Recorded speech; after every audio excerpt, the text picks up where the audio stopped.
ሰላም ጤና ይስጥልን ውድ አድማጭ ተመልካቾቻችን፣ ይህ ማል ሚዲያ ጅማት ፕሮግራማችን ነው። በዛሬ ፕሮግራሜ ላይ ጠበቃ ወንድሙ ኢብሳን እንግዳይ አድርጌ አቅርብ ያለው እኚህ ሰው በፓርላማ 5 አመት የኢትዮጵያን መንግስት አገልግለዋል። ከ1998 እስከ 2002 ባለው ዓመተ ምህረት 27 አመት በመምህርነት ሰርተዋል። ዳይሬክተርም በመሆን ሀገራቸውን አገልግለዋል። ሰበካ ጉባኤ ሊቀመንበርም በመሆን እንዲሁ ሰርተዋል። በኦጎልቾ ከተማ ለ7 አመት ሊቀመንበር በመሆን ከተማውን አገልግለዋል። 2 መጽሐፍቶችን ጽፏል። የመጽሐፍቶቹ ርዕስ የእውነት ምርኩዝ ቁጥር 1 እና ቁጥር 2፣ አሁን ቁጥር 3 ኦልሞስት አልቋል፣ ተጠናቋል። የስፖንሰር ፍለጋ ላይ ያሉት በዚህ አጋጣሚ ስፖንሰር ማድረግ የምትፈልጉ እሳቸው ማግኘት ትችላላችሁ። ከ600 ሰዎች በላይ ብሔር፣ ሃይማኖት፣ ጎሳ፣ አስተሳሰብ፣ አመለካከት ሳይለዩ በነፃ የጥብቅና አገልግሎት ሰጥተዋል። ከኚህ ሰው ጋር የምናደርገው ቆይታ አሁን ይጀምራል። እንደምትወዱት እንደምታተርፉበት ተስፋ እናደርጋለን። ጠበቃ ወንድሙ ኢብሳ እንኳን ወደ ስቱዲዮአችን በሰላም መጡ።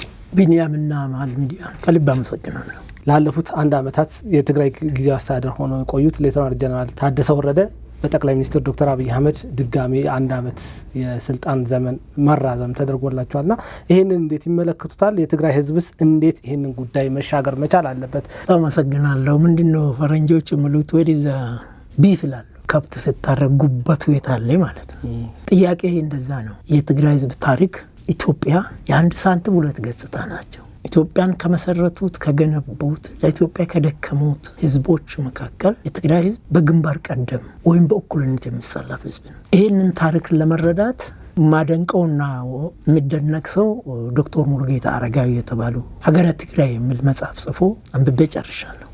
ትግራይንና ኢትዮጵያን ለማወቅ እባካችሁ ፕሮግራም የምትከታተሉ ሰዎች ሀገረ ትግራይ የተባለውን ዶክተር ሙሉጌታ አረጋዊን መጽሐፍ እንድታነቡ ጋብዛለሁ። ያም መጽሐፍ ያነበበ ሰው እሳቸው 1912 ጀምሮ የትግራይ ህዝብ በጦር መኳንንቶች እንደተረበሸ፣ ይሄ አሁን ባህላዊ ጀነራሎች የሚባል የለ ከየት ያመጣሉ ዶክተር ሙሉጌታ 1912። ይሄንን ደግሞ ዝም ብሎ ከአየር ላይ አይደለም። ታዋቂውን አዋቂውን ታሪክ የሰራውን ገብረ ህይወት ባይከደኝ የጻፈውን መጽሐፍ ጠቅሶ ገብረ ህይወት ባይከደኝ በ1912 ዓመተ ምህረት የትግራይ ወጣቶች ባህላዊ አይነት ምንድነው የሚባሉት የጦር አበጋዞቹ በፈጠሩት ትግራይን በወጠሩትና ችግር ስለተፈጠረ የትግራይ ወጣቶች በአራቱም የዓለም አቅጣጫዎች ተበተኑ ይላል። ወጣቶቹ እንደ ጎርፍ ውሃ ፈሰሱ ይልና የሚያሳዝነው ይላል ትግራይ በዛን ጊዜ በቅንጦት የሰከሩ ሰዎች የሚኖሩበት ይላል። ሁለተኛ ደግሞ በጠኔ በድህነት የሚሳቀቁ ሰዎች የሚኖሩበት ይላል። ታሪኩ ይሄ ነው። ሌላ ደግሞ የኢትዮጵያ ታሪክ እስካሁን ተጽፎ የምናነበው የሰሜኑ ነው በመጽሐፍ ያለው። ያንዳንዱ ብሔረሰብ ታሪክ አለው አልተጻፈም እንጂ። ያልታወቀ ያልተጻፈ ታሪክ ደግሞ ታሪክ ነው በራሱ። ኦራል አለ ይጻፋል እና የፍትሐ ነገሥት አለ። የትግራይ ሊቃውንቶች ናቸው የጻፉት በዛንድሮ ቋንቋ። እኔ ግን ኢትዮጵያኖች ናቸው ብለው እነዚህ የትግራይ ሊቃውንቶች ፍትሐ ነገሥት ላይ አርስቶትልን ይቃወማሉ። አርስቶትል ግሪካዊ ፈላስፋ ነው። አርስቶትል ዓለምን ያሳመነ ነው። የአርስቶትልን ፍልስፍና ጽሁፍ ልክ አይደለም የሚል የለም። ኢትዮጵያ ፍትሐ ነገሥት ግን መጽሐፉን አንብቤ ነው። አርስቶትል ምንድነው የሚለው? ባርነት ተፈጥሯዊ ነው። ለባርነት የተፈጠረ ሰው አለ፣ ለገዥነት የተፈጠረ ሰው አለ። ባርነት ተፈጥሮ ብሎ ጽፎ ዓለም ተቀብሎታል። በፍትሐ ነገሥት ዘመን ኢትዮጵያን አባቶቻችን ዛሬ የማንም መጋኛ መጫወቻ የሆነች ሀገር ባርነት የጦርነት ውጤት ነው። ባርነት ምን ውጤት ነው? የጦርነት ውጤት ነው። በተፈጥሮ አይደለም። ስለዚህ ይሄ የትግራይ ህዝብ አመጣጡ የዶክተር ሙሉጌታ አረጋዊን አንብቡ አካችሁ ስለ እግዚአብሔር ማጸና። ከዛ በመነሳት ለ100 አመት አሁን ያለች ትግራይ ነበረች ያኔ ለውጥ የለም። ምክንያቱም ነውጠኛ አለ። ይልቅ ምንድነው የሆነው? ይሄ የትግራይ የጎባዝ አለቆች ወደ አማራ ክልል ወደ ኦሮሚያ ክልል በዛንድሮ ቋንቋ ነው ወደ የብሔረሰቡ አስፋፉ።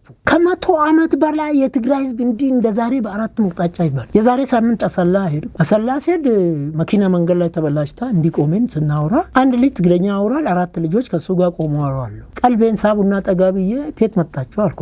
አልፈሩም። ከትግራይ ነው የመጣነው። 4ቱ ስልጣን የሚባል ከበቆጆ ወደዛ አርሲ ውስጥ ቤታችን እዛ ነው። ይሄ ትግረኛ የምናገረው ግን ዘመዳችን ነው አሉ። እሱን ለመውሰድ የዛሬ 2 ዓመት ሄደን ወዲህ መምጫጣናል። እነዚህ ወጣት 4 ሆኖ ዘመን ሊጠይቁ ሄዶ መምጫጣው አሁን በስንት መከራ በአፋር አርገኝ በምን አርገኝ በሰባተኛ ቀን አዲስ አበባ ገብተን አሁን ወንድሞቼን ይዤ ወደ ከቦቆጂ ወደዛ ከሽርካ ቀጥሎ ያለው ስልጣና የሚባል ወረዳ አለ። እዛ እየሄድን ነው አሉ። ለምንድን ነው አልኩ። በቃ እንትን ጦርነት ተዝሩ እያሉ ነው አሉ። በዛ ላይ ደግሞ በወደ አይደለም አሉ። አልፎ ያስገባዋል አሰለጥና ያጻጥቅና ወዲህ ቢትክ ትመታለህ አሉ። ስለዚህ ይሄ የትግራይ ህዝብ ሳይሆን የትግራይ የጦር አበጋዞች ባህላዊ ጄኔራሎች በሽታ ኢትዮጵያን በሙሉ አስቸግሮ አሁን ዚፋኖ ትላለ ዚሻኔ ትላለ ፋኖም ብትወስድ አሁን ያው የተበታተነ አይደል የጦር አበጋዞች እኮ ነው። ይሄ ገብረህይወት ባይከደኝ የገለጸው። ስለዚህ እኔ የትግራይ ህዝብ በጥንቃቄ በጥበብ በማባበል መያዝ አለበት ነው። የትግራይ ጠላት ብልጽግና አይደለም፣ አብይ አይደለም፣ የትግራይ ህዝብ አይደለም። የትግራይ ጠላት ባህላዊ ጄኔራሎች የሚባሉና እነ ደብረጽዮን የተባሉ በ50 ዓመት በ70 ዓመት አሁንም ወጣቱን የሚገፉ ናቸው። ህወሓትና ትግራይ ህዝብ አንድ ነው ሲሉ ይሄ ለውጥ አጋለጣቸው። አንድ አይደለም። የትግራይ ህዝብ ለ100 ዓመት ያለበትን ችግር ገልጫለሁ። ፕሪቶሪያ ላይ የተደረገው እርቅ እኮ በዓለም ለወደፊት ወርቃማ ታሪክ ነው። ለኢትዮጵያ ወርቃማ ታሪክ ነው። ለአፍሪካ ወርቃማ ታሪክ ነው። ተጣልተ በራሲ ሽማግሌ ባትችል በአፍሪካዊ ማብቴ በአፍሪካዊ ችግር ታረቁ ጨረሱ። ልክ ፕሪቶሪያ ላይ ውሉ ሲደረግ ሻዕቢያ የህወሓት ቆሞ ቀር ቡድን ኦሮሚያ ውስጥ ክልል ውስጥ ያሉት የኦነግ አባሎች አኮረፉ። ኦፌኮ አሁን አለ ግን ኦፌኮ እኮ ተሸጠ። ግብጽ ባጀት ለጀዋር ሰጠች፣ ጀዋር ገዛው። ጀዋር ወደኛ ፓርቲ እስከሚመጣ ድረስ ኦፌኮ መላ ኢትዮጵያውያን ኦፌኮና ኦፌኮዎች ይምሩም ብሎ እምነት ተሰጥቶት ለምን ለሁላችን የምትንቱ ጀዋር ሲመጣ ኦሮሞ ፈርስት አለ። ጀዋር ሲመጣ ሰብስቦ ፕሮፌሰር መራራ ባሉበት ሁሉ የኦፌኮ አመራሮች ባሉበት በአጋጣሚ እኔ ያን ቀን አልተገኘው ሆነ ያጋጣሚ አማርኛ ቋንቋ አትናገሩ በስብሰባ ከአማራ ጋር የተጋባችሁ ተፋቱ፣ ሌሎች ታግቡ፣ የምትፋቱት ባጀት ተመድቦላችኋል። ናዝሬት አንድ ልጅ ጠርቶ ሀሳብ ያነሳች ሴት ናት። ሁሉም አጨበጭባል ይስቃል። ምናልባት ጠቅላይ ሚኒስትሩ ይህንን የወሰኑበት የራሳቸው ብዙ ሪዝኖች ይኖራቸዋል። ተስፋ እናደርጋለን ጀነራል ታደሰ የተሰጣቸውን እድል ይጠቀማሉ የሚል ሀሳብ ይኖረናል። ምክንያቱም ባለፈው ላይ 8 ነጥቦች ተሰጥቷቸው እንዲሰሩ የሰሯቸው አሉ፣ ያልሰሯቸው ነገሮች አሉ። ያው ትግራይ ክልል ውስጥ ያለው ችግር ቅድም እርሶ ከነገሩኝ ከባህላዊ ጀነራሎቹ አንጻር ብዙ ችግሮች አሉ። ላለመሰራትም ምክንያቶች ሊሆኑ ይችላሉ። ዞሮ አንድ ሀሳብ አንስተውልኛል ስለ ምርጫ መስከረም ላይ መንግስት ይመሰረታል ከምርጫ በኋላ ብላ እርሶም አንድ ተመራጭ ነውና እስቲ ስለ ራስዎት የምርጫ ሂደት ይንገሩንና አንዳንድ ጥያቄ እሱ ላይ ጨምሬ ወደ ሌላ ጥያቄ ይሻገራለሁ። አመሰግናለሁ ቢኒዬ። በነገራችን ላይ የግል እጩ ተወዳዳሪ ሆኜ ቀርባለሁ። እንኳን ደስ ያሉት። በአምላክ ተዘጋጅቼበት አስቤበት የኢትዮጵያ ፖለቲካ ፓርቲ 2013 ይሄ የነበርኩበት ፓርቲ ለሁላችን የምትሆን ኢትዮጵያ ነው። ኦሮሞ ብሔራዊ ኮንግሬስ ይባል ነበር። ኦሮሞ ህዝብ ኮንግሬስ አደረገን። ስማችን ወያኔዎች ሲወስዱ ወደ መድረክ ወደ ኦፌኮ ስንመጣ ደግሞ ክልላዊና አገራዊ መንግስት ነው ያደረግነው። የኔ ፍላጎት 100% ባይሳካም 80% ክልላዊና አገራዊ ስንል እንደዛ ነበር። ፓርቲም እንደዛ ይጠበቅ ነበር። ሁሉም ብሔረሰብ ኦፌኮን አማካይ ፍትህ ርት ግብጽ ባጀት መድባለች። ጀዋር ዶላሩን ይዛ መጣለች። ለካ ፓርቲው ተሽጧል። እንሳተፍም አሉ። እድሜ ልክ ተገትሮ ከቀራውና ከፕሮፌሰር መራራ ጋር በጽሁፍ ጭምር በሰነድ ሲሰዳደቡ የኖሩ ዳዊድና ኦነግና ፕሮፌሰሩ ማንታውን የአንድ ሳንቲም ሁለት ገጽታ ነን አሉ። ኦነግ ካልተሳተፈ አልተሳተፍም አሉ። ለቀቁ። በቃ ይፓርቲ ተደርጎ ቤቴን ሽጬ ኮልፌ ቀራኒዮ ገባው።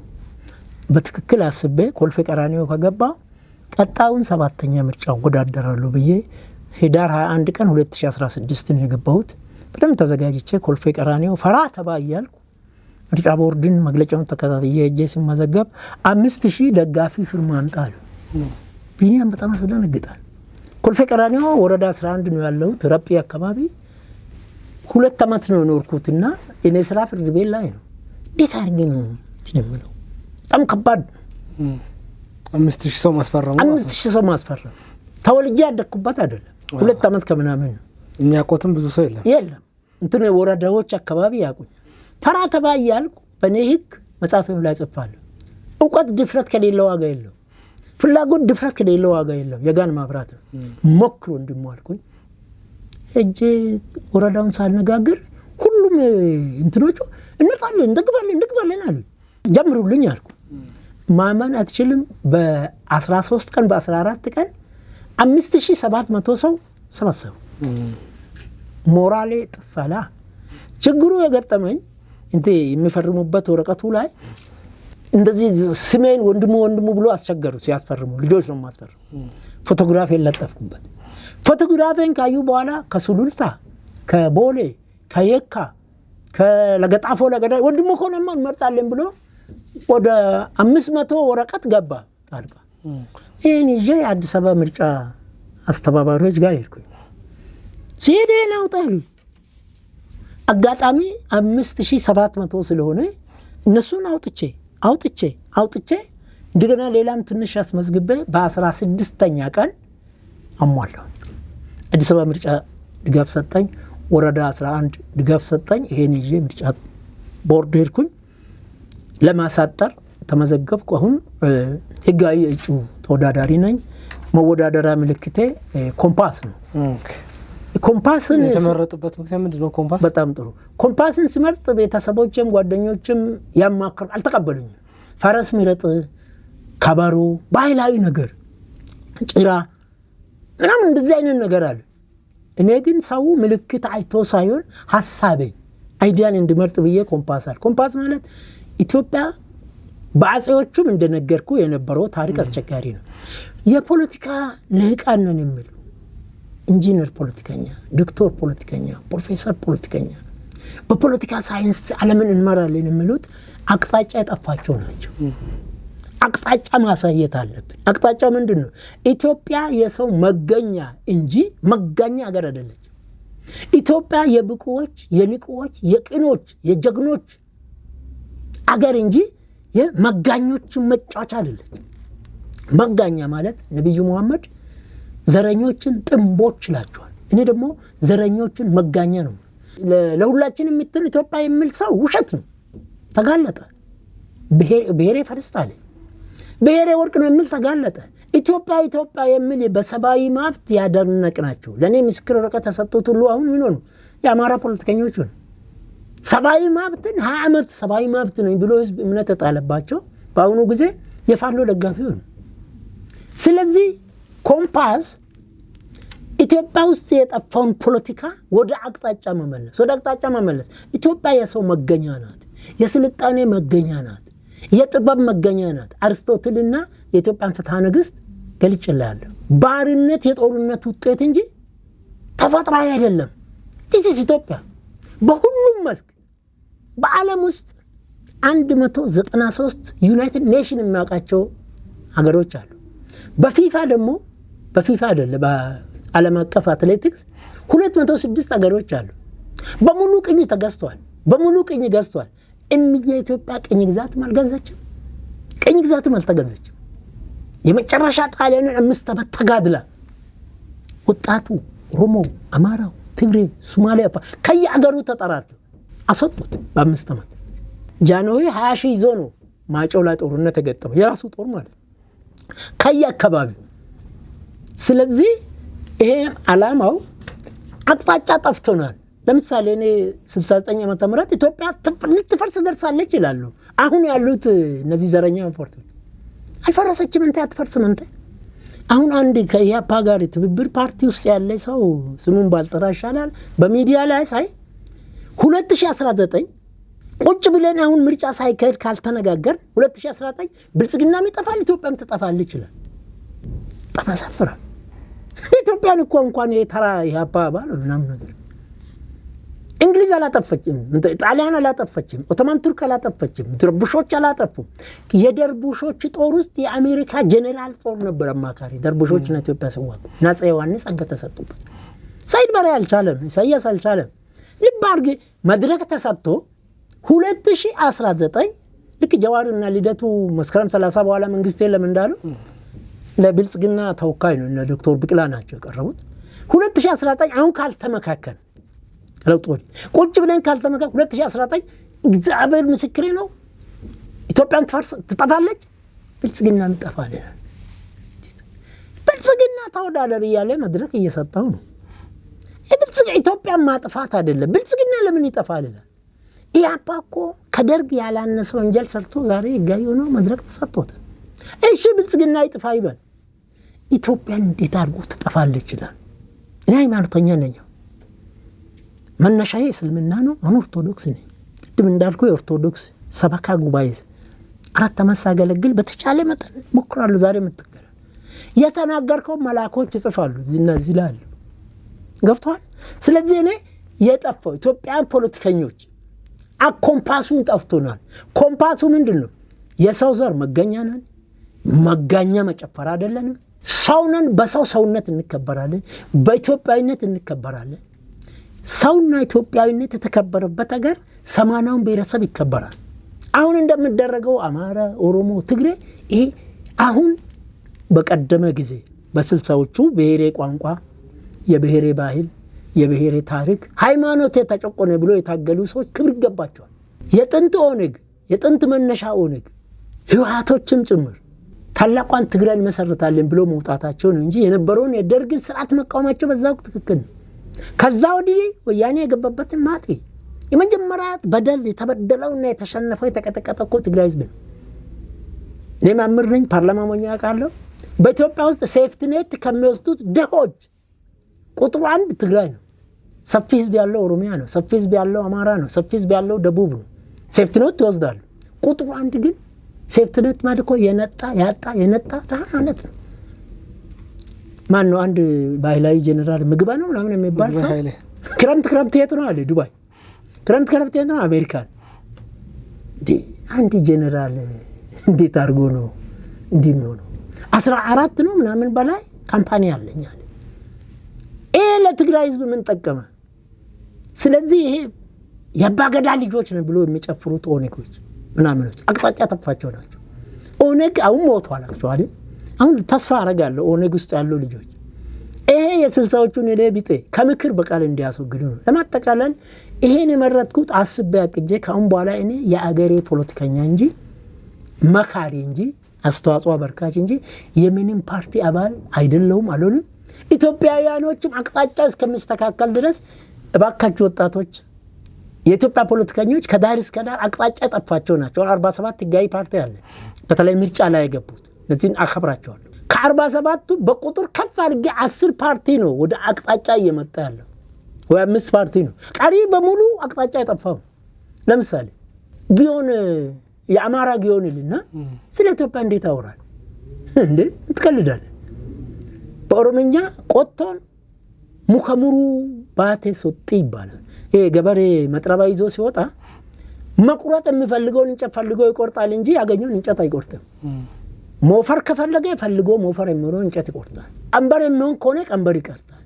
ከሰል የሚሆን ከሆነ ይመርጥ። ጊዮን አማራ ካለ፣ ኦሮሞ ፈርስት ካለ፣ ወላይታ ካለ፣ ወሎ ካለ ብቻ በብሔር ተነስቶ ኢትዮጵያ ይላል። አፍሉም ደግሞ አንተ የብሔራቸውን አርማ ይዘው ተባብረናል ብሎ አንዱ ብሔሩን አስቀድማል፣ አንዱ ሌላ ነው። እንዴት አድርገው ይተባበራሉ? እንዴት አድርገው ሰላም ለኢትዮጵያ ያመጣሉ? ያልተቀናጀ የ97ን ቅንጅት ሳይቀናጁ ተቀናጀን ቅንጅት ነን አልተቀናጀ። አሁን ምን ምንድነው ኢትዮጵያ ወጣቶች፣ ሴቱ ወንዱ፣ የኢትዮጵያ ፓርቲዎች አሁን ተስፋ ማረጋው ብልጽግና፣ ኢዜማ፣ አብን እነዚህ መሳሰሉ በቁጥር 10 ላርጋቸው እነዚህ ወደ አቅጣጫ ሊመጡ እየሄዱ ነው። ምን ማለት ነው አቅጣጫ? ዴሞክራሲ is not revolution, ዴሞክራሲ is evolution። መልካም አስተዳደር ሪቮሉሽን አይደለም፣ ኢቮሉሽን ነው። ልማት ኢቮሉሽን ነው። ኢቮሉሽን ማለት አዝጋሚ እንጂ ቅጽበታዊ አይደለም። አሁን በየፓርቲው ሁሉ ዲሞክራሲ ውሸት ነው። ዲሞክራሲ አጥናፉ አባተ ነፍሱን ማድና ሶሻሊዝም በኢትዮጵያ ውስጥ አይሰራም አሉ። was quite right። አሁን ዲሞክራሲ አይመጣም በብልጽግና አይደለም በዛኛው። አሜሪካ እኮ 240 ዓመት በላይ ዲሞክራሲን ገንብታ አልጨረሰች። ትራምፕ አሁን የዓለም አምባገነን ነው አይደለም እየተባለ ያለው። የኛ ጉዶች የኢትዮጵያ ፓርቲዎች አቅጣጫ ጠፍቷቸዋል። ሁሉም ስልጣን ይፈልጋል። ሁሉም ስልጣን የሚፈልገው ሀብት ለማጠራቀም ነው፣ ሀብት ለመቀራመት ነው። አሁን የህወሓት ልጅ የቀድሞ ጠቅላይ ሚኒስትር ልጅ አንድ ልጅ አለች አይደለም? እሱ አሁን በዓለም ውስጥ ካሉት ከሸና ዓለሙዲን በላይ ሀብት አላት። ከየት ነው የመጣው? የኢትዮጵያ ፖለቲከኞች በሙሉ እንደ ጠቅላይ ሚኒስትር መለስ ዜናዊና መሰሎቹ ሀብትን ለሰባት ትውልዳቸው አሁን የሰየ ቤተሰብ ከሆነ በኋላ ስለ ሀብት ያስባሉ። ሰባት ቦስብሃት ያስባሉ። ዳውድ እዚህ ያለው ጀዋር ሌንጮ ለታ ነው የኦነግ መስራች። በዓለም ውስጥ ካሉት ፖለቲከኞች እንደ ዳውድ ኢብሳና እንደ ጀዋር መሐመድ ቢሊዮነር የለም ብሎ የመሰከረው። ስለዚህ የጋኛችሁት ፓርቲ አባላቱ ነው። እኔ ተስፋ ቆርጬ ነው በግሌ አስተዋጽኦ ለማበርከት ምንድነው ሞቶ አለ ፓርላማ ውስጥ ገብቼ እድል ካገኘው መንጫና ምርጫን እንለይ። ምርጫ ኢቮሉሽን ነው። ዲሞክራሲን የምንገነባው በምርጫ ነው፣ ኢቮሉሽን ነው። መልካም አስተዳደር የምንገነባው በኢቮሉሽን ነው። ልማትን የምናመጣው በኢቮሉሽን ነው እንጂ ሮም በአንድ ጀንበር አልተገነባችም። አሜሪካ በአንድ ጊዜ አልመጣችም። ኢራንና አሜሪካ ሲጣሉ ነዳጅ ውድ ሆነ። አንድ አስተማሪን ስም የሚያጠፋ አበባ አካሉ የሚለው ሰው አለ። በቃ ይላል ነዳጅ ዓለም አቀፍ ነው። ጀዋር ደግሞ እነሰና ለመንግስት ሰራተኛ ደሞዝ ይጨመር ይላል። የመንግስት ሰራተኛ 3 ሚሊዮን አይሆንም ከፍ አድርጌ ማለት ነው ተቀጣሪ።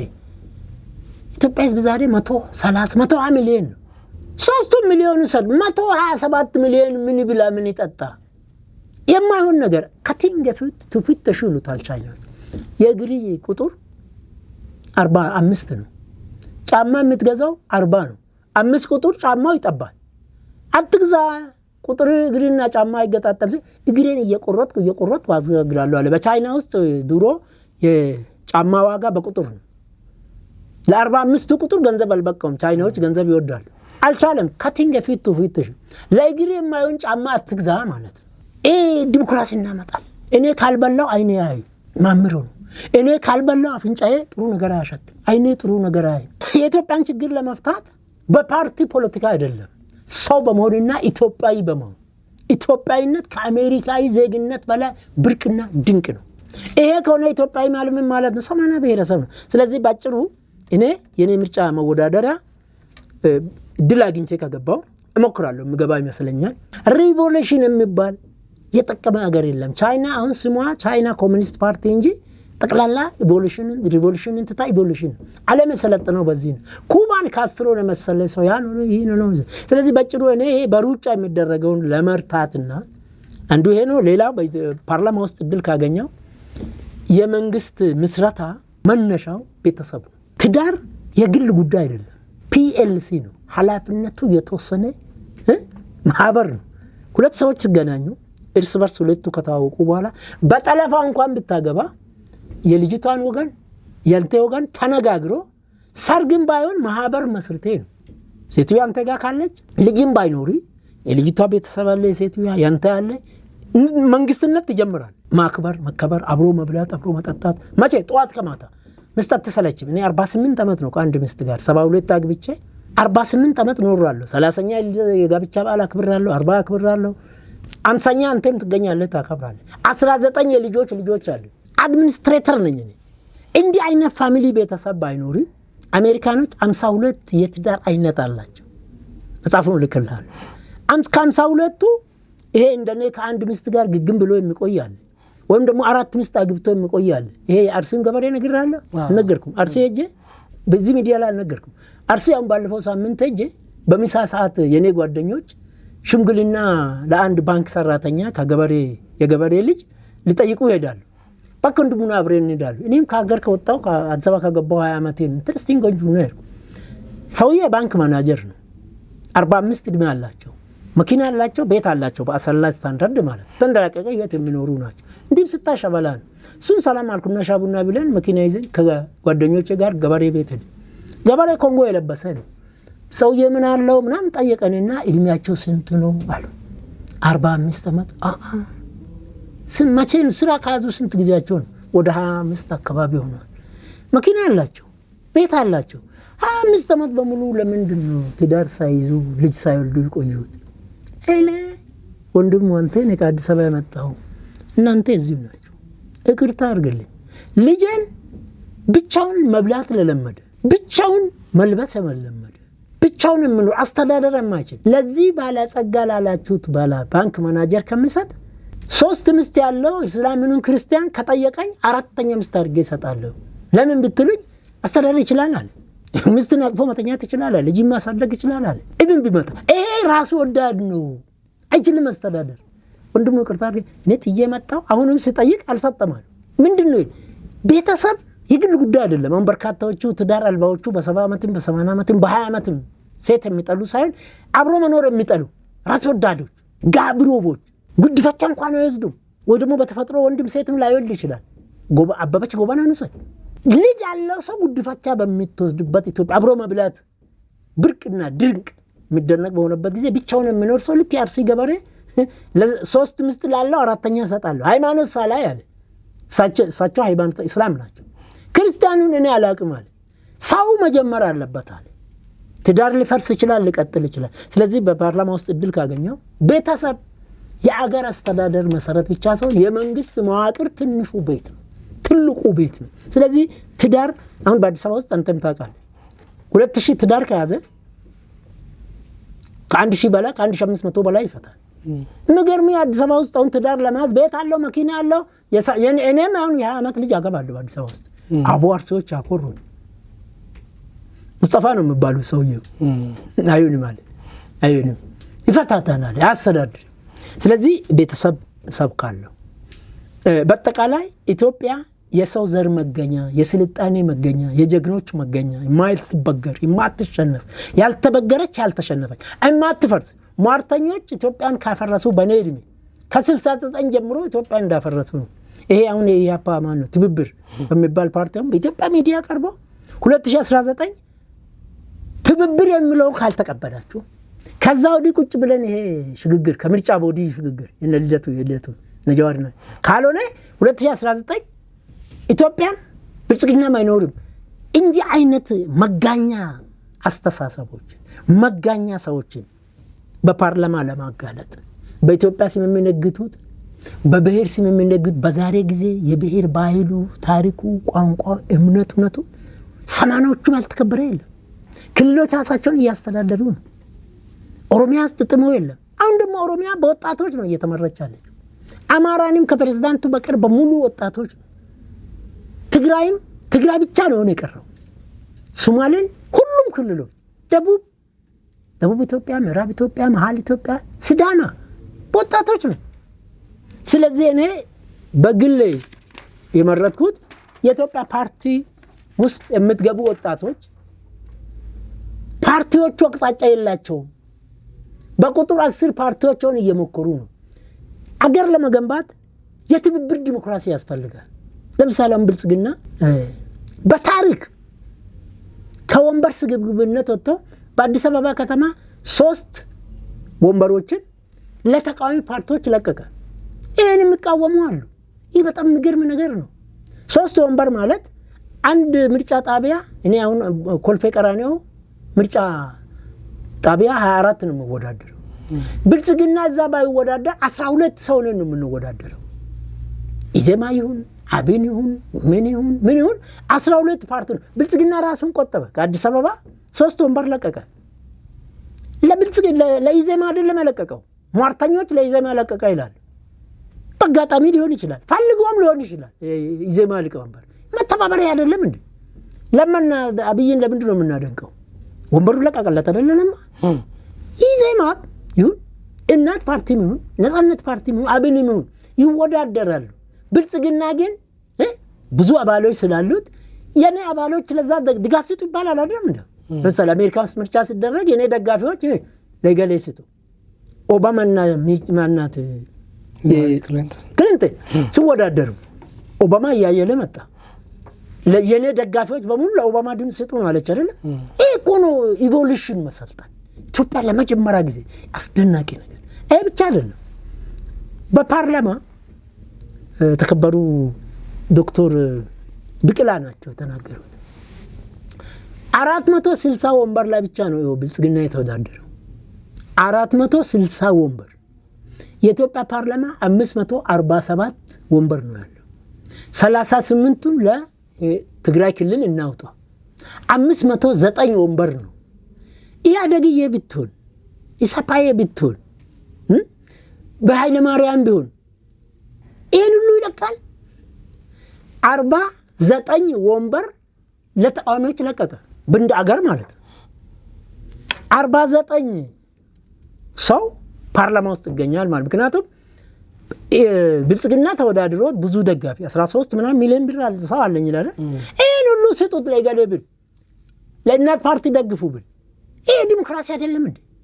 ለምንድን ነው ኢትዮጵያ ውስጥ ሰው ነው ርምኑ በዓለም ላይ የኔ ደጋፊ ለገሌ ደግፍ ይላል?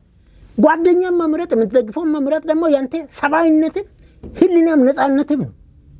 አዲስ አበባ 3 ወረዳ ቢለቀቅ ግን መንገድ እንደው ያደ ብልጽግናዎች ባካችሁ በነካችሁ የወንድሙንም ኮልፌ ቀራኒዮ ምን አለ ልትለቁልን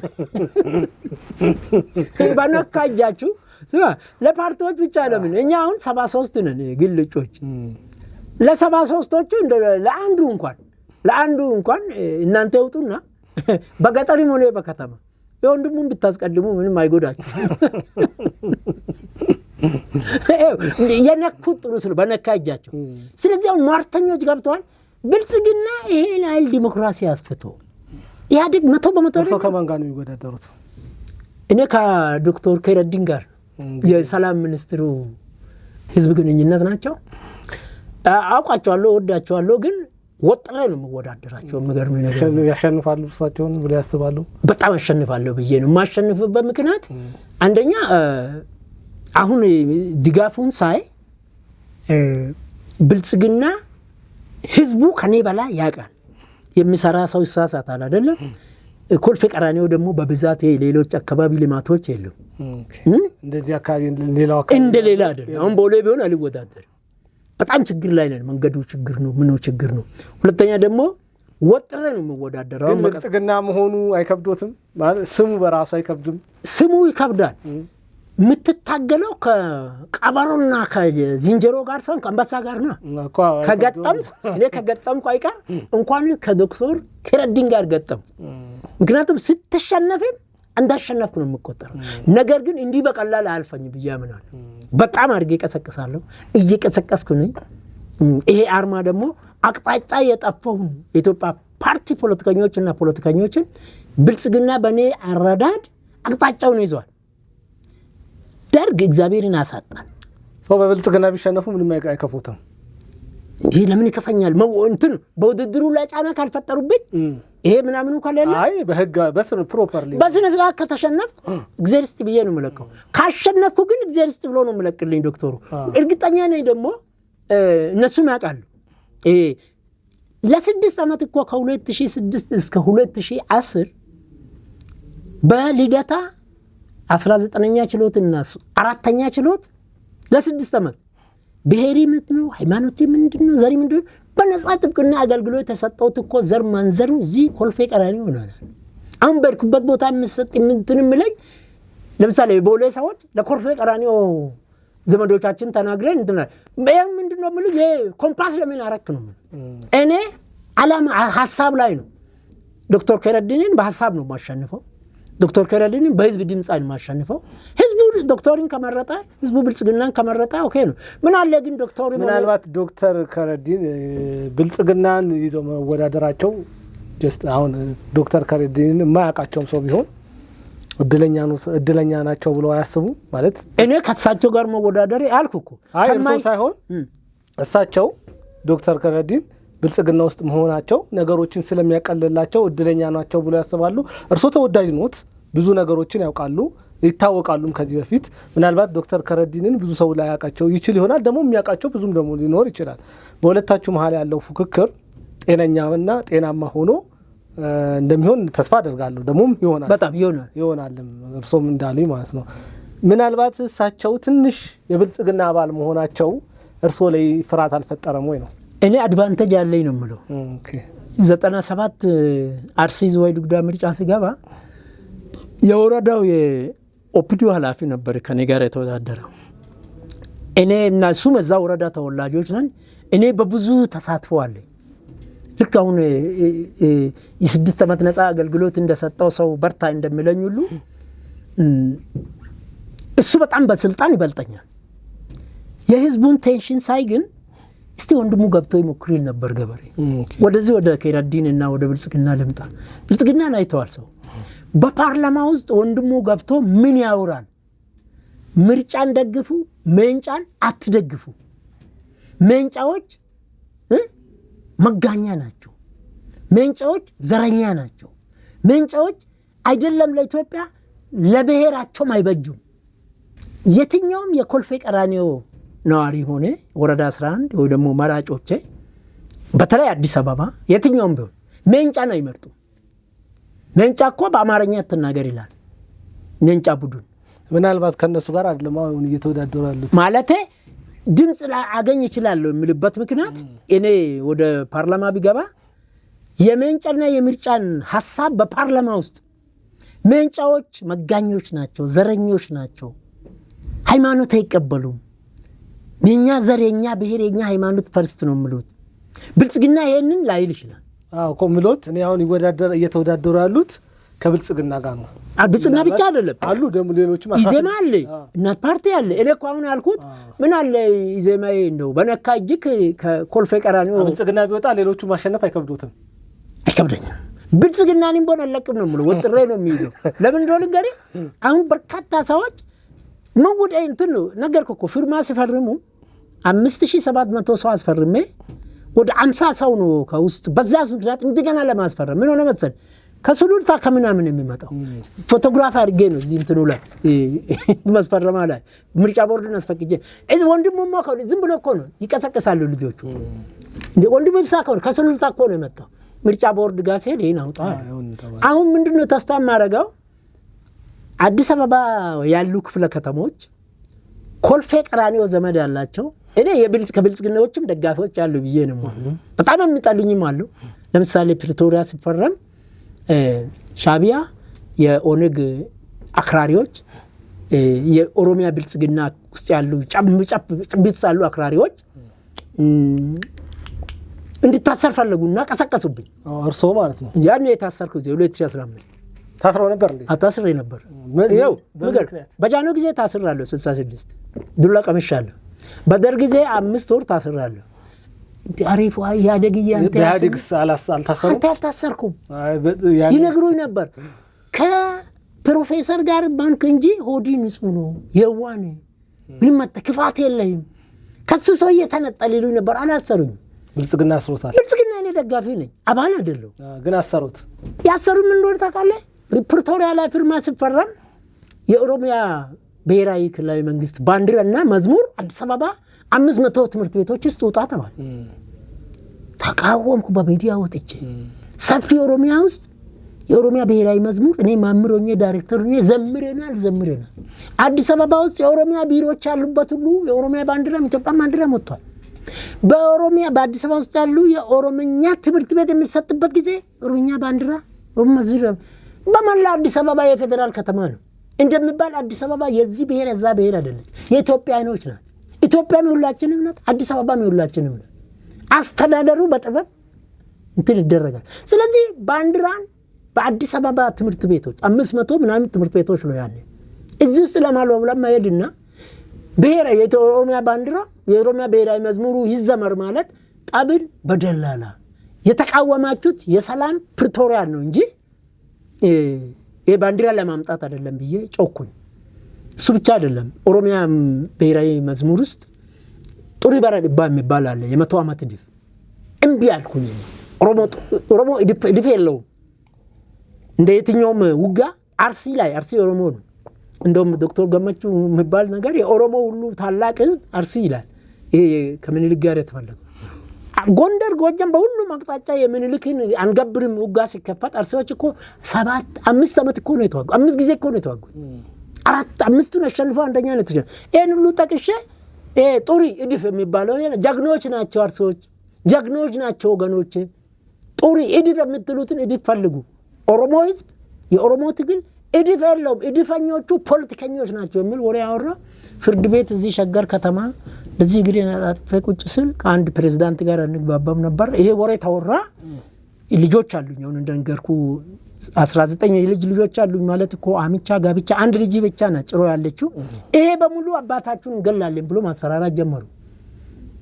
ምን እኔ ደግሞ በእምነቴ እንዲህ መቴ በግንባሬ ጠመንጃ ብታል ይከሽፋል አይመታኝ ተወልጄ ያደክ እስከ አዲስ አበባ እስከሚገባ እናት አባቴ ሞቱት 2004 እና 2005 ነው እናቴ 2004 አባቴ 2005 ከልጅነት እስከ መጨረሻ እንደተመረኩ ነው ጣላላ ካላላ ሆነ አምናለሁ መታመነው ነገር ሁሉ ይላል እምነት እውነት ነው ስለዚህ አይመቱኝም ብዬ ስል እግዚአብሔር እንዳይገሉኝ ነው መሰለኝ አለ አይደለም ይሄ ፋኖ ሸኔ ምናምኖች አሉ እነዚህ ከርባተና አስሬ እንደርኩን ከተና ጨምሮ ዳለት ይስር ቤት ምንድነው ምን ያህል ቀን ታሰሩ 120 ቀን ፈረዱብኝ 4 ወር በይግባኝ 1 ወር አረኩ 19 ቀን ታስሬ እግዚአብሔር ይስጣቸው ፌደራል መንግስትና የክልል የኦሮሚያ መንግስት ተመካክሮ ቅዳሜ ቀን አወጣኝ በኦራንቶ ገብቼ ያለ ኦራንቶ ወጣሁ ምንድነው ልል የፈለኩታ አሁን ይሄ ከዶክተር ኬራዲን ጋር የማረጋው አንደኛ ስትወዳደር ካንተ ከፍ ካለው ብልጽግና ሂዩጅ ነው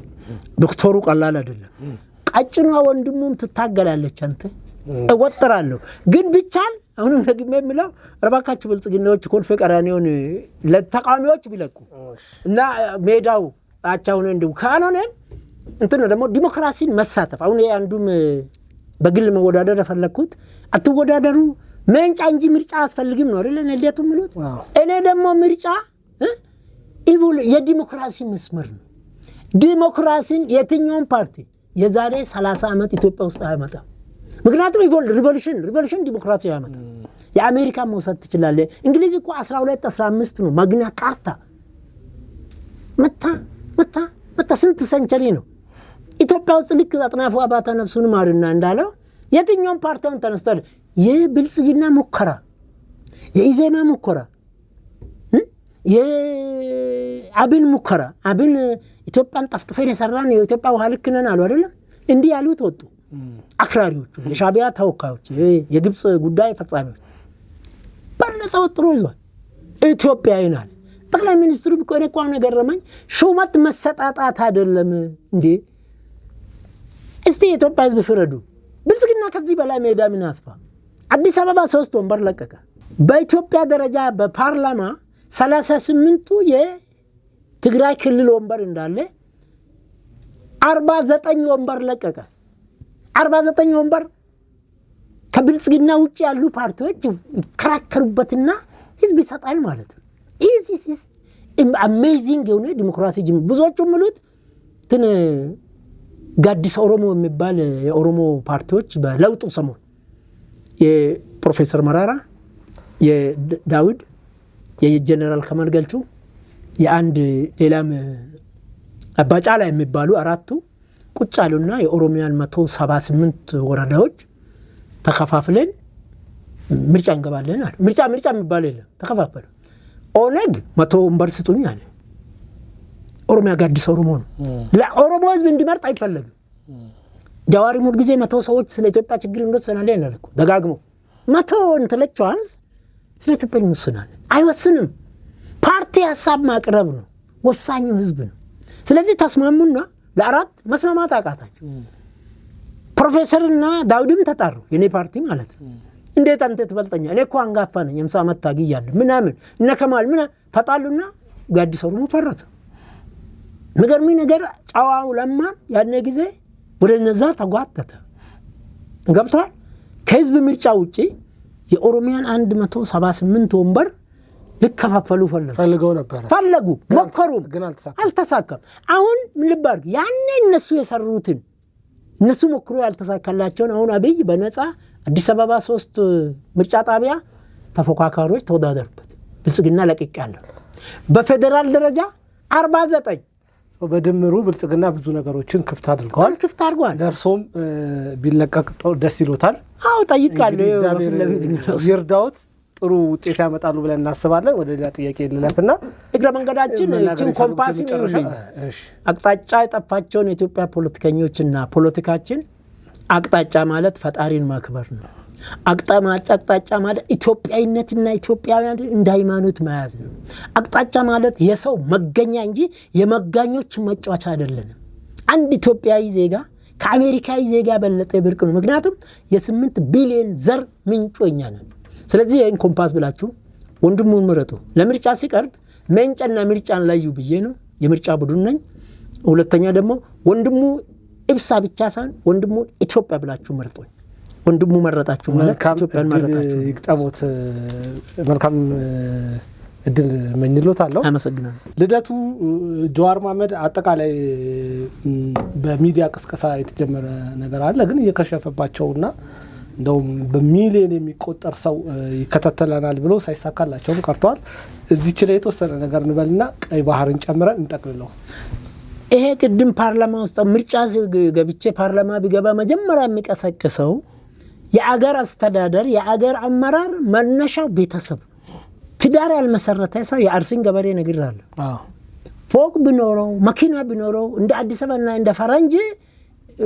ሚስት ይካፈል ብሎ አይደለም ኢትዮጵያ 80% ዛሬ ኢትዮጵያ ገበሬ ነው አይደል ይሄ ትዳር ሳይዝ 20 ዓመት 30 ዓመት 40 ዓመት 50 ዓመት 60 70 ዓመት ብቻው መኖር የፈለገ ጋብሮ ራስ ወዳድ የትዳርን ትርጉም አሳንሰው የግል ጉዳይ ነው ይላል አይደለም ፒኤልሲ ነው ይሄንን የቤተሰብ ታላቅነት መጽሐፉን ልክላለሁ 52 ፋሚሊ ታይፕ አለ በአሜሪካ ውስጥ በዓለም ላይ አገር መሪዎች ቤተሰባቸው ይታያል እንዴት ነው የሚያስተዳድሩት ዋና ምስክር ሚስት ናት ዋና ምስክር ልጅ ነው ዋና ምስክር ጎረቤቴ ነው ፓርላማ ውስጥ ገብቼ ስለ ቤተሰብ እሰብካለሁ የሚለው ለልደቱና ለልደቶች ብዬ ነው ጀዋር አርፋሴ የምትባል የጠይም ቆንጆ ጥቁር ጠይም ቆንጆ በአእምሮም በሁሉም ነገር ተሳካላትን እሱን ጀዋር ያረጋች ጥሩምባ እንድነፋ እድል ሰጠች እንዴ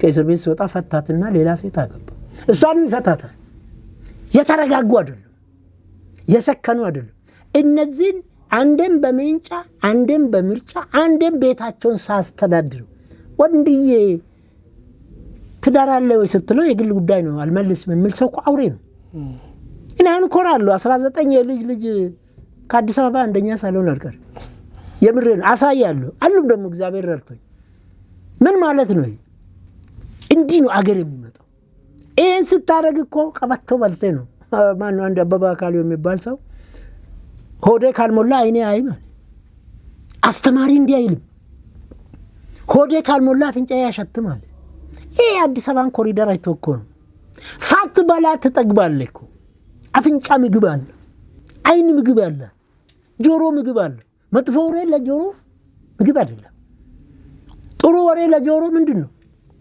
ምግብ ነው እነዚህ መጋኞች የሚላቸው እነሱ ስልጣን ካላዙ እንደነገርኩ ዲሞክራሲ ኢቮሉሽን ስለሆነ በሪቮሉሽን 50 ዓመት መተን አልቻልንም የዛሬ ዲሞክራሲ አሁን ብልጽግና የጀመረው ይሄ ፓርላማ መልቀቅ 100% እኮ ላይ ያሸነፈ አይደለም አሁን እንደምን ብልጽግና እኮ በፓርላማ ውስጥ 49 ወንበር ለቋል ወደድክም ጠላ 49 ወንበር ገመዳዩን ከበዳዩን ግኒሪውን ድኒር ሀጎስ ይገባሉ ባይናገርም ልዩነት ይዞ መግባት ወለዳ ደግሞ ሹመት ይሰጣል ከአክሮዝ ፓርቲ እኮ አሜሪካ እየሰራቻለ በሌላ ሀገር ጥሩ ነው በእኛ ሀገር መጥፎ አይደለም ስለዚህ እኔ የትዳር ጉዳይና ይሄ ፓርላማ ውስጥ ርኢስ አድርጌ አጀንዳ ሲጀ የሚከራከረው አገር ልትመሩን ስትመጡ ባካችሁ እኔ ሽማግሌ ነኝ ፖለቲካዊ አገር ነው ፖለቲካዊ ኢትዮጵያ ናት ኢትዮጵያና አገር ሲከበር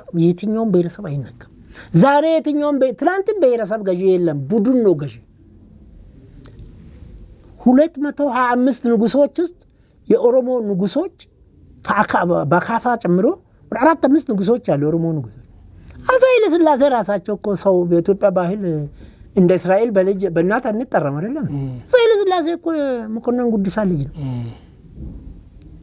አማራ አይደለም ነገር ግን ካልቸሩን ወሰደ ወደዛ አሁን ግን የለም አማራ ኦሮሞ ትግሬ አሁን ህዋቶች እኮ የሚያስቸግሩን በእኩልነትን ብሎ ነው ማን ነው የትግራይን 38 ወንበር የሚነካ ማን ነው የትግራይን ራስ ገዝነት እስከ መገንጠል አይሆንም አንዱም ፊልም እሱ ነው የትግራይ ራስ ገዝ የአማራ ራስ ገዝ የኦሮሚያ ራስ ገዝ በራሱ ልጆች ሌላ ደግሞ አሁን ያለው ባልኪ ኦሮሚያ ባልኪ አማራ አይደለም ኦሮሞ ከዛሬ 100 ዓመት በፊት 5 የግቤ ስቴቶች ነበሩ ኦሮሚያ ነው ወይም ደግሞ ደቡብ 5 አሉ ወለጋ ውስጥ እንደዛ አለ አርሲ ውስጥ እንደዛ አለ ሶማሌ ውስጥ እንደዛ አለ ምን ውስጥ እንደዛ አለ አገርን ለማፍረስ ይሄ እነመለስና እንትና ሰዎች ክልል ማለት እኮ አገር ማለት ነው። አሁን በአገር ውስጥ ሰው እንደ በድንበር ይጣላል። ምንድነው ወዲህ መገፋፋት ካለ የአገር ሽማግሌ ይፈታል። ስለዚህ ለቱ ይሳካላቸዋል አይሳካ እኔ እኮ ማለት እሱ ላይ አንድ አጠር ያለ ነገር እንዲነግሩ የሚፈልገው ሁልጊዜም እንትን ካምፔን ያደርጋሉ፣ ሁልጊዜም ካምፔን ይጠራሉ፣ ግን እየተሳካላቸው አይደለም። ከምርጫ በፊትም የሽግግር መንግስት መኖር አለበት እያሉ ነውና እዚህ ላይ አጠር ያለ ነገር ይበሉኝና ወደ ቀይ ባህር ልሻገር። አንደኛ ልደቱም ሆነ ልደቱ ደጋፊዎች ያን ከልደቱ ጋር የሚጮሁ ሰዎች እድለ ቢሶች ናቸው። ሁለተኛ ህዝብን ሰልችቷቸዋል። እኔ አሁን የልደቱና የጀዋር ዩቲዩብ አያመልጠኝ ለሊት ጭምር ለምን እንደሆነ ወድጃቸው አይደለም፣ ሴራቸውን እየጻፍኩ ነው። 1 ሚሊዮን ህዝብ ተመለከተና አንተ እንደገፈኝ ነው። ሙሉ ብልጽግና እኮ ጀዋርና ልደቱን ይከታተላሉ አጥፊዎቹ። ምክንያቱም በፖለቲካ ፍልስፍና ለማሸነፍ የተቃዋሚን ፖለቲካ አካሄድ ይወክላል። ስለዚህ አሁን ባለፈው ጊዜም ይሄን አይል ብሎ የተባለው ነገር አልተካሄደም። ለታይ ደግሞ እኮ የሚገርም ዩቲዩብ ምንድነው ኔትወርክ አጠፋብኝና ከጎንደር ማረሚያ ቤት ደውሎልኛል ይላል። እንዴ አብሮ ይላል እንዴ? በሌላ ሀገር ከጠፋ አርሲ፣ አሰላ፣ አምቦ፣ አዳማ፣ ናዝሬት፣ ሐዋሳ ኔትወርክ ጠፍቶ ጎንደር ማረሚያ ቤት ለልደቱ ደወሉ ይላል። ጠቅላይ ሚኒስትሩ በ3 ሰዓት እመጣለሁ ይላል። አርቲ ቡርቲና ማስመሰል ነው። ማስመሰል ሳይሆን መስሎ መገኘት አይችልም። ስለዚህ እኔ እርግጠኛ ነኝ፣ እግዚአብሔር ምስክሬ ነው፣ የልደቱ ቡድን ልደቱ፣ ጀዋር እነዚህ አልኩኩ መጋኛዎች፣ ዘረኞች አያሸንፉ። ብልጽግና በዓለም ላይ በአመተ ዓለምም በአመተ ምሕረትም እስከዛሬ ያሉትም ወደፊትም መንግስት ይወጣል ይወርዳል። ብልጽግናና አብይ እኮ እስከዛሬ ድረስ በሰሩት ቢበቁ ቢለቅ በቂ ነው። የሚለቀው ግን በምንም አይነት በአብዮት አይደለም። ልደቱና ጀዋር የሚፈልጉት ያው ከምርጫው እንዴት ታሳውን እኮ ምርጫው ኦልሞስት አልቋል እኮ ወደ 40 ሚሊዮን የሚጠጋ ሰው ተመዝግቧል። በኢትዮጵያ ታሪክ 73 የግል እጩ አልተመዘገበም። 73 97 የኛ ምርጫ ስንገባ ነጋሶ ብቻ ነው አጋጣሚ ያለፈው እሱ ነው። ዳርም የለም። አሁን ተገቢ ሞራል እየተሰጠ ነው። እኔ አይደርኩኝም ፈንድም አለ ያሉ ጓደኞቼ ከኔ ጋር የሚወዳደሩ ደውሎልኝ ፈንድ አግኝታሉ ለኔ አልልኩም። ወደዛ ውስጥ ለውስጥ እንዳልኩ የገጠመኝ ብልጽግና ነው፣ የገጠመኝ ከረዲን ነው። እንደ ምንድነው ላፍቶ አካባቢ ነው አይደለ 3 ወረዳ ተለቀቀው። በእናታችሁ ብልጽግና ለሌሎቹ ለቆላኔ ያለቀቀም ምናምን እያልኩ ቀሰቀሳል። ስለዚህ አይሳካላቸው። ምክንያቱም እንዳልኩ ኮምፓሳቸው ጠፍቷል። ይኸው የማይደግፍን ሰው ስላየ ጥርስ ስለነከሰብኝ ስለተፋብኝ ስላየ ብቻ ደግፈኝ ትላለህ። ሌላ ደግሞ ዛሬ ወጣት እኮ የ66 ዓመት ወጣት አይደለም። የዛሬ ወጣት እኮ የ97 ዓመት ወጣት አይደለም። የሰከነ ነው። እዚህ ቦሌ አካባቢ አልፎ ቅዳሜና እሑድ እዚህ ወንዝ ዳር አሁን ባስክል ገዛ ነው ባስክል ለመንዳት አዎ ገዝቼ አንደኛ ለጤንነትም ሁለተኛ ደግሞ በልጅነትም ባስክል ነኝ። አሁን ተመችቶኛልና ዞር ብዬ ጥሩ ሆቴሎች ሄዳለሁ። የሚገርም ምን አይነት እንዲህ በአይን የሚያሳሱ ኢትዮጵያኖች አንተ ወጣቱ ሽማግሌው ዘና ብሎ ይኖራል። ልደቱ እኮ አልተኛም አለ። እብድ ነው፣ እብድ አይተኛም። እብድ ቀኑ ልደቱ እኮ አሁን እንትን ነው ቤት ቢኖረው እንትን አለ እኮ ማህበራዊ ኑሮን ትታችሁ መላ ኢትዮጵያውያን 3 ሰዓት አካባቢ እሱ ያወራውን ነገር ተከታተል። ማህበራዊ ኑሮን እሱ አቅም ሞት ማህበራዊ ኑሮ ነው፣ ሰርግ ማህበራዊ ኑሮ ነው፣ ልጅ ትምህርት ቤት መላክ ማህበራዊ ኑሮ ማምጣት በጉርብትና ነው የምትደቁ። ጎረቤት ካለ ጎረቤት ያንተን የኔን የሶስታችን ልጆች ወስዳል። ማህበራዊ ኑሮን ትታችሁ ሴቶቻችን እኮ ቡና በማህበር ነው የሚጠጡት። ማህበራዊ ድስት የለው ሚስት የለው ማህበራዊ ኑሮ አይገባው። ትታችሁ ማህበራዊ ኑሮን ትታችሁ የኔን ፕሮግራም ተከታተል። ይሄ ሰው ምንም ሳይኖረው እንዲያዘዘን ስልጣን ቢይዝ ከሚስታችሁ ጋር አትተኙ ሊለን እኮ ነው። እኔ እሱ ሲያወራ ቤት አትግቡ። ስለዚህ እኔ ለልደቱ ለክደቱ ይሄ በኢትዮጵያ ስም ሲነግዱ የኖሩት ይሄ ለሁላችን የምትሆን ኢትዮጵያ ብሎ ወደ ፈርስቱ የገባ ወርቅ የሚለው አይሳካ። ይሄ መንግስት በሚቀጥሉት ጊዜያት ፋል ብያምናለሁ የሚቻልፋል ሳይታለም እንደምባለው ይሄ የተባበሩት የሚሉት ኢህአፓ ቡድን 2019 ብልጽግና አሸንፈው አልፎ ኢትዮጵያ በልማቷ አሁን በጀመረችው ነው በበለጠ እንትን ይሄ የኢትዮጵያ ትልቁ ችግር ህግን ማስከበር አለመቻል ነው። እዚህ መንግስት አደራምረው በዘገ ህግን ማስከበሩ ሁኔታ ከ2011 ከ2012 ይሄ ማን ትጥቅ ፈቺ ማን ትጥቅ አስፈቺ እኮ አፉን ተለጉሟል። ከመስከረም 30 በኋላ መንግስት የለም እኮ ምሎ ቅጅብ ሆኗል። የገረመኝ አሁን የኢህአፓ ቡድን ነው 2017 ኢትዮጵያ መትኖርም ኢትዮጵያ እኮ መለስ እንደምለው በአሸዋ የተገነባች ቤት አይደለም። የሰማዕታት ጀግኖች ለመቶ ዓመታት ክንደ ብርቶች ልበ ጽኑዎች ሰው መሆንን የሚያከብሩ ሰው ቻይናዊ አሜሪካዊ መጥቶ እዚህ የምትዝናናበት ይሄ አሁን አዲስ ስፖርት ፓርክ ነታ ባክነ ደይ ዓለም ላይ ያለ ፓርክ ሚዲያ እዚህ አዲስ አበባ ውስጥ ይታሰባል እንዴ? ጃቤሳ ነው ያሬድ ጥበቡ የሚባል ሰው ዛሬ ከሆነ ሰው ጋር ኢንተርቪው ይሰጥ ነበር ከአንድ ጽንፈኛ ሚዲያ ጋር ዩቲዩብ ጋር እንዴት አለ ሰው እየተራበ ምን ይሆነ እሱ ኮሪደር ይላል ይሄ ነገር አገር ልማት ይሆናል ብሎ ጠየቀው ጋዜጠኛ። ወጥቼ አልወጣም የሚል መጽሐፍ ጻፈ ነው ያባ ነበር።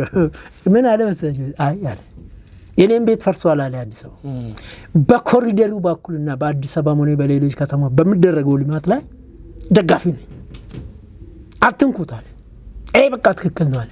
ሌሎች ይሄ የአገር መበልጸግ መለካ ይሆናል ያለ አሁን ይሄ በየክልሉ ይሄ አሁን ሎጅ ምናምን ነገሮች እንዴት ነው አለ ይሄ እኮ ማለት አለ የዓለም ቱሪስቶች ወደዚህ ሲመጡ ገደብ የሌለው ገቢ ይመጣል አለ። ስለዚህ እኔ እና ጀዋር ሙከራ አልተሳካም አይሳካም። ጥሩ ኢትዮጵያ ወደ ባህር ትወጣለች ቅድም ነግሬሃለሁ አይደለም? ኢትዮጵያ እኮ የጥበበኞች ጥበብ ሀገር ናት። በፍትሐ ነገሥት ፍትህ የምትሰጥ ናት። በነብዩ መሐመድም ደጋፊዎቹ ቤተሰቦቹ በተቸገሩበት ጊዜ ወደ ፍትህ አገር ወደ ኢትዮጵያ ሄዱ ነው። ኢትዮጵያውን ቀይ ባህርን የጠየቀችው በፍትሃዊነት ነው። የትግራይ ጠቅላይ ግዛት የትግራይ ክፍለ ሀገር ከምጽዋ ጋር ይገናኛል። ማታ ልክላለሁ ሞባይል ውስጥ አለ እንትን ገብቷል። ኤርትራ ማለት ጣሊያኖች 50 ዓመት 60 ዓመት እንግሊዞች 10 ዓመት 70 ዓመት እኮ ከኢትዮጵያ የተገዘችው ጣሊያን ምጽዋን አትጨምርም እኮ አንተ ወሎ ጠቅላይ ግዛት ነው አሰብ ምድሩ ሁሉ። ሁለተኛ ደግሞ ቅኝ ተገዝተናል ይላሉ ኤርትራውያን በኢትዮጵያውያን ቅኝ አልተገዙም። ከእናት ሀገራቸው በችግር ጊዜ ተወሰዱ። ቅኝ ተገዛን ከተባለ የአፍሪካ ቻርታ ለዓለም ሕግ ቅኝ ተገዛው በምትልበት ጊዜ የነበረህን ድንበር ይዜ ነው የምትወጣው። ምጽዋ ወደ ትግራይ ትመጣለች። አሰብንማ አትጠይቅም፣ ራስ ገዝ ናት። ስለዚህ ኢትዮጵያ የፍትህ ጥያቄ ነው። የፍትህ ጥያቄ ደግሞ መቼም ያሸንፋል። መቼ ነው? እኔ ፈጣሪ ፍቃድ ነው የምለው። ኢትዮጵያ ህዝብ ከዳር እስከ ዳር ከሊጋጋሞች በቀር ሊጋጋሞች ማለት ይሄ መጋኞች ማለት ነው፣ ዘረኞች ማለት ነው። እኛ ስልጣን ካላዝን ኢትዮጵያ ትፍረስ የሚሉ ናቸው። አይችሉም። 100 ሚሊዮን ህዝብ አሰብን ተመኝቷል፣ ቀይ ባህርን ጠይቋል። እግዚአብሔር ደግሞ ድምጽ ይሰማል። እኔ በሃይማኖት ግራና ቀኝ መላእክቶች አሉ። 24 ሰዓት እየተቀያየሩ ይመዘግባሉ። መልካም ነገር ስትናገር ይጽፋል የቀኝ መላእኩ፣ መጥፎ ስትናገር ይሄ ይጽፋል። ሞተን ወደ እግዚአብሔር ስንሄድ ሚዛን ይታይና የቀኙ ካለፈ ገነትን ጥርቅም፣ ይሄ ካለፈ ወደ እሳት ትገባል። 100 ሚሊዮን ኢትዮጵያን ወደብ አሰብ እያሉ ነው። መንግስት ወደብ አሰብ እያሉ ነው። ባህር ኃይል መስርተናል፣ አየር ኃይል መስርተናል፣ ምድር ኃይል ተጠናክሯል። እያንዳንዱ ክልል ከክልል ልዩ ኃይልነት ወጥቶ የክልሉ የጸጥታ አስከባሪ ሆኗል። ዛሬ እኮ በኢትዮጵያ ክልሎች የክልሉ ፖሊስ የመከላከያ ኃይል ጉልበት እያገኘ ነው። እዚህ አዲስ አበባ ውስጥ ንፋስ ስልክ የፖሊስ መምሪያ ይርኩ በቀደምለት ለሆነ ጉዳይ አንተ በግቢ ውስጥ ያሉ የፖሊስ መኪኖች ወደ 100 ይሆናሉ። በሙሉ ስማርት ናቸው። እኮ ድርጅት ነው፣ የደረጃ ሀገር ነው፣ የደረጃ መንግስት ነው፣ የደረጃ ህዝብ ነው፣ የተደማመጠ ህዝብ ነው፣ በእልህ የተነሳ ህዝብ ነው። 30 ዓመት 27 ዓመት ስለ አሰብ እንዳትናገሩ የተባለ ህዝብ ፈነዳ። ነፍሱን ማርና ሊቢያ መሪ መሐመድ ገዳፊ አሰብ ስትል ከእንግሊዛዊ ከአሜሪካውያኑ አስተባባሪዎች ጋር አሰብን አሁን ለኤርትራ አታድርጉ፣ አሰብ ወደዛ ከሄደች አንድ ትውልድ ይመጣል፣ አሰብን የሚጠይቅ ይመጣል። ትውልዱ እኮ ከወያኔ ውስጥ ወጣ። አብይ ያደግ ልጅ አይደለም። ስለዚህ የአሰብ ጉዳይ የቀይ ባህር ጉዳይ የጊዜ ጉዳይ ነው። መቼ ይሆናል? የዛሬ ዓመት ሊሆን ይችላል፣ የዛሬ 6 ወር ሊሆን ይችላል። እኔ ተስፋ ማረገው የማታ ራት እስቲ የማታ እንጀራ እስቲ አይደል ኢትዮጵያኖቹ ኢሳያስ አፈወርቂ ኢትዮጵያዊ ናቸው። ገብቷል። ደሴ የተማረ ነው፣ አዲስ አበባ ዩኒቨርሲቲ የተማረ ነው። እቺን የማታ ራት ተጠቅሞ በሰጥቶ መቀበል መንግስት ባቀረበለት ጥሪ ይሄ ለዓለም መንግስታት በሙሉ ጥሪ ያቀርባል አይደል? ኢትዮጵያ መንግስት ኢትዮጵያ ህዝብ አደራድሩን፣ አሸማግሉን። በነፃ አይደለም፣ በጦርነት አይደለም። እንሰጣለን፣ ይስጡን፣ በጋራ እንጠቀም። በጋራ ኤርትራም ትልማ፣ ኢትዮጵያም ትልማ። ኢትዮጵያ ትጥፋ፣ ኤርትራ ትጥፋ አልተባለ። ስለዚህ እኔ በተቻለ መጠን በሰላም ይመጣል። ካልሆነ ብርሃኑ ጁላ ቋንቋ ነው በባሌም በቦሌ እስካሁን ስለ አሰብና ስለ ቀይ ባህር መናገር የተከለከልነው ነው። አሰብን በኢትዮጵያ ስር ለማድረግ አንከለከለም። ቆይታ የለም፣ ጊዜ የለም። ፈጣሪ ይፍቀድ፣ ህዝብ ምረጥ። ይሄ ቀጣዩ የብልጽግና መንግስት የመጀመሪያ ህዳሴ ፕሮጀክቱ ማን ነው? አሰብ። ጋዝ ጀምረናል አይደል? መዳበራ ጀምረናል አይደል? አሁን እኮ ያለ የሌለ ከጥፍር እስከ ጸጉር ተሰባስቦ እኔም አንተም ሴቱም ወንዱ ከመጋኞችና ዘረኞች በቀር ከግብጽ ጉዳይ ፈጻሚዎች በቀር ይሄ በሰፈር በመንደር ከሚያስቡት በቀር ኢትዮጵያ የሁላችንም ናት። ሁላችንም የኢትዮጵያ ነን። ሌላ አንድ መልእክት መጨረሻ ላይ አድርግልኝ። ኢትዮጵያ ፖለቲከኞች ኮምፓስ የጠፋቸው አቅጣጫ የጠፋቸው ማህበራዊ መሰረቴ የተወለድኩበት ወረዳ ማህበራዊ መሰረቴ ብሔሬ ያለበት ይላሉ። ይሄን ስህተት ነው የምለው ወንድም። የኔ ማህበራዊ መሰረት አስተሳሰቤ ነው፣ እውቀቴ ነው፣ ማሳመን መቻሌ ነው። ላይክ ኦባማ የጥቁሮች ወይም ደግሞ ነጮች ያለ አሜሪካዊ ነጭ ያልሆነ 15% ነው በአሜሪካ ውስጥ። ኦባማ የተወለደው አንድ የአሜሪካ ስቴት ውስጥ ነው፣ ያደገውም እዛ ውስጥ ነው። ነገር ግን የኦባማ ማህበራዊ መሰረቱ ዘሆል አሜሪካ ነው።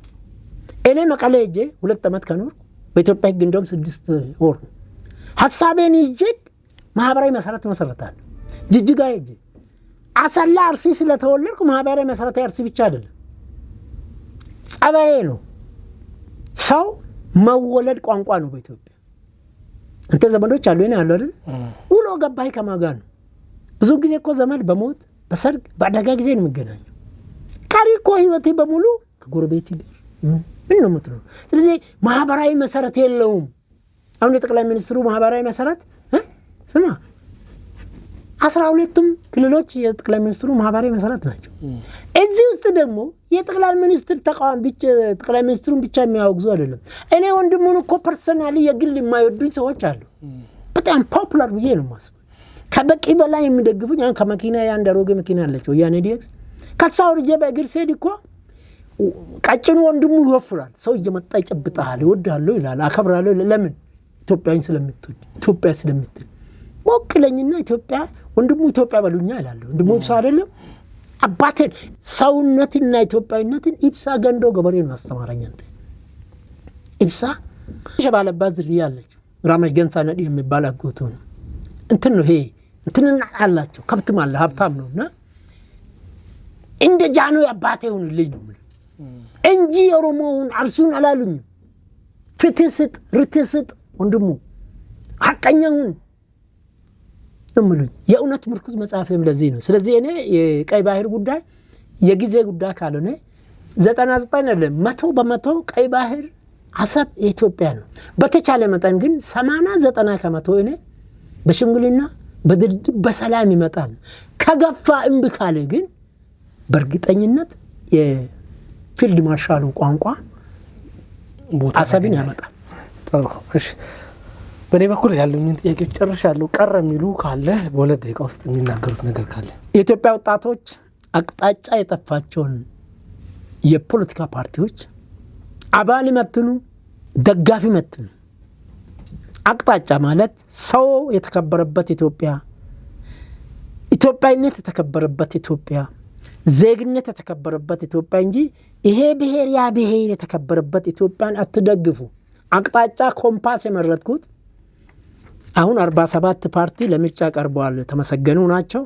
አብዛኞቹ ግን 2019 ሟርተኞች ናቸው። ኢህአፓ ውስጥ ያለ አንድ ስሙን የማልጠራ ሰው ኢህአፓና ትብብር የሚለው ቡድን እንደሚለው ካልሆነ እንደ ልደቱ ከምርጫ ወዲህ ቁጭ ብሎ ከነሱ ጋር ተደራድረው እሱ የሚለውን ካልተቀበሉ 2019 ብልጽግናም ኢትዮጵያም እንደ ንፋስ ብን ብሎ ይጠፋሉ ይላሉ። ጀዋርና ልደቱ ጠፉ እንጂ ኢትዮጵያ 2012ም ተሻግራለች፣ አሁንም ተሻገረ። ስለዚህ እኔ መጨረሻ ቃሌ ሜንጫን አትደግፉ፣ የሜንጫ ቡድንን አትምረጡ። በሃይማኖት ተተለየውን ቀና ስላለ ብቻ አንገት የሚቆርጥ ሁለት ጊዜ አይመታም። ሜንጫ የያዘ ደግሞ በሜንጫ የሚያመልክ ደግሞ ወደ ምርጫ አይመጣም። በአንድ ጊዜ 2011 ይሄ መስከረም 30 በኋላ መንግስት የለም የተባለ ጊዜ በኢትዮጵያ ውስጥ ሁለት መንግስት አለ፣ አንዱ የጠቅላይ ሚኒስትሩ አንዱ የኔ ያሉ ሜንጫዎች አትምረጡ። አቅጣጫው እንመለስ፣ አቅጣጫችን ወደ ፈጣሪ። እግዚአብሔር ይፈቅዳል፣ ህዝብ ይመርጣል። እደግማለሁ፣ እግዚአብሔር ያልፈቀደውን ህዝብ አይመርጥም። እኔ አሁን ኮልፌ ቀራኒዮ ቀርባለሁ። ፈጣሪ ከፈቀደ ህዝብ ይመርጠኛል፣ ፈጣሪ ካልፈቀደ አይመርጠኝም። መንግስቱን ያመጣው ፈጣሪ ነው፣ ህዝብ መረጠው። ጉልበት እንላለን፣ በቃ እሱ ፈቀደ። ስንት ጃይንቶች ስንት ምናምን ኃይለኞች አሉ። ጥቁሩን አቆየ 17 መለስን አመጣ። ለሃይሎምን አይነት ለጠላት ለወዳጅ የሚያሳሳ ጀግናን ትቶ 24 ዓመት ሌብነት ስራ ነውና ስሩ ብሎ አሁን የኢትዮጵያ የገባችበት ሙስና ፍለፊት በዓለም ታሪክ ሌብነት ሙያ ነው ስራ ነው የሚል ከመለስና ወያኔ በቀር አልነበረም። የለም በዓለም በመታለም የለም፣ በአመተ ምህረት የለም፣ ወደፊትም አይመጣም። እንዲህ አይነመር። ለዚህ ነው የትግራይ ጀግና ህዝብ እሳት አመድ ይወልዳል፣ የእሳት ወራሽ አመድ ነው የሚባለው። ሌብነት የትግራይ ታታሪ ህዝብ ታክቶ ጋሽ ገብረመድህን እኔ ወረዳለሁ። ከወረዳችን በታታሪነት በእቁብ ያዥነት በግድር ሰብሳቢነት የሚታወቁ እንጂ ሰርቆ የሚኖር ትግራይ የለም ከህዋቶች በቀር። ስለዚህ እኔ የኢትዮጵያ ፓርቲዎችን በጥንቃቄ ደግፉ፣ ግን ሜንጫዎችን አትደግፉ። ሜንጫ መጋኛ ነው። መጋኛ አንገት ይቆለምማል፣ መጋኛ አይን ይቆለምማል፣ አገር ያጠፋል። መጋኛዎች ዘረኞች ናቸው። ነቢ ሙሐመድም ምንድነው የምላቸው? ኢትዮጵያ በዓለም ውስጥ ስደተኞችን የተቀበለች ኢትዮጵያ ናት። ይሄ አሁን በዓለም 1951 ነው የዓለም መንግስታት ስደተኝነትን በአዋጅ ያወጡት። ኢትዮጵያ እኮ በነቢ ሙሐመድ ጊዜ ከስንት መቶ ዓመት በፊት ነው ስደተኛ የነቢ ሙሐመድን ቤተሰብ የተቀበለች። ስለዚህ እውነትን፣ እውቀትን፣ ጉልበት እናድርግ። በድፍረት ኢትዮጵያን የማይቀበሉ ቡድኖችን እንደግፍ። ብልጽግናም ቅድም እንዳልኩት የጀማመርካቸው መልካም ነገሮች አሉ። በነካጂ አሁን እየሰራ ባለው ነው በበለጠ ጨማምሬ እንደምትለው ተግባራዊ አድርገ ኢትዮጵያንና ኢትዮጵያን ቅኖችን ደጋጎቹን ዘረኞች ያሉትን ፈጣሪ እግዚአብሔር ጉልበት ይስጣቸው፣ እድል ይስጣቸው፣ ድል ይስጣቸው። ዘንድሮ ድልና ድልን ቢሰጠኝ ደስ ይለኛል። አመሰግናለሁ። እንግዲህ ጠበቃ ወንድሙ ኢብሳ ለሰጡን ጊዜ በጣም እናመሰግናለን። በምርጫው እንግዲህ መልካም ድል እንዲገጥሙትም እመኛለሁ። ውድ አድማጭ ተመልካቾቻችን ለዛሬ የነበረን የጅማት ፕሮግራም ይህንን ይመስላል። በሚቀጥለው ሳምንት ከሌላ እንግዳ ጋር እስከምንገናኝ መልካም ሳምንት ይሁንላችሁ።